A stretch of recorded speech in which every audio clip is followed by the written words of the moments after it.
سنن نسائی میں حدیث ہے کہ میرے بعد 12 خلفاء ہوں گے. تو علماء دیوبند کا 12 اماموں کے متعلق کیا خلیفہ ہے عقیدہ ان کے بارے؟ یہ جو 12 خلیفہ ہے نا وہ والے خلیفہ نہیں ہیں جن کو شیعہ لوگ اپنے خلیفہ کہتے ہیں. سمجھتے ہو؟ یہ وہ والے خلفاء اس سے مراد نہیں ہیں. خلیفہ کی ڈیفینیشن جس کے پاس حکومت ہو، جو بھی حاکم ہوگا وہ کیا ہوگا.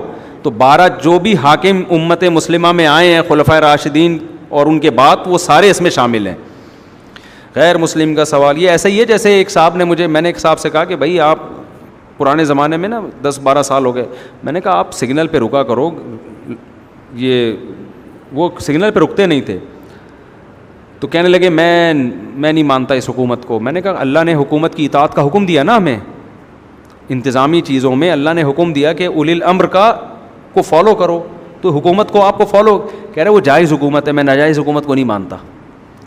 میں نے کہا دیکھو حاکم کی ڈیفینیشن کیا ہے؟ جس کے پاس پاور ہو. اس کا نیک اور برا ہونا ایک الگ کہانی ہے.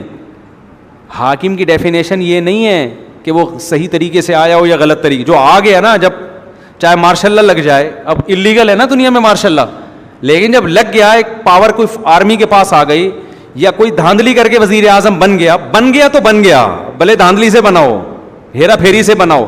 یہ جو سیاستدان کہہ رہے ہوتے ہیں نا ہم ناجائز حکومت نہیں مانتے، تمہارے باپ کو بھی ماننا پڑے گا چاہے جائز ہو یا ناجائز ہو. اس لیے کہ جب حکومت بن گئی بھلے غلط طریقے سے بنی، اسلام کہتے ہیں جب پاور اس کے پاس آ گئی ہے تو ڈنڈا جس کے پاس ہوگا حاکم وہی ہوگا، چاہے سیاسی طریقے سے آئے، ووٹ کے ذریعے آئے، یا جبرن مسلط ہو جائے. بخاری کی حدیث ہے اسمعوا واطیعوا ولو سلط علیکم رجل حبشی کأن راسہ ذبیبہ. یہ تو ووٹوں میں دھاندلی کر کے آئے، بخاری میں تو اس سے آگے کی بات ہے.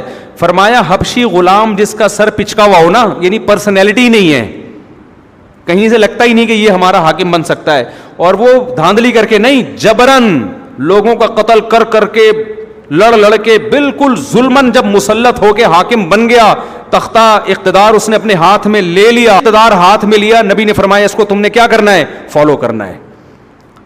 سمجھ میں آ رہی ہے بات کہ نہیں آ رہی؟ اب تم نے فالو کرنا ہے.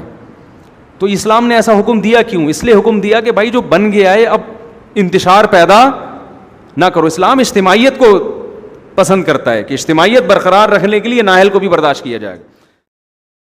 مرکز دین و ایمان، مرکز دین و ایمان، مرکز دین و ایمان، مرکز دین و ایمان.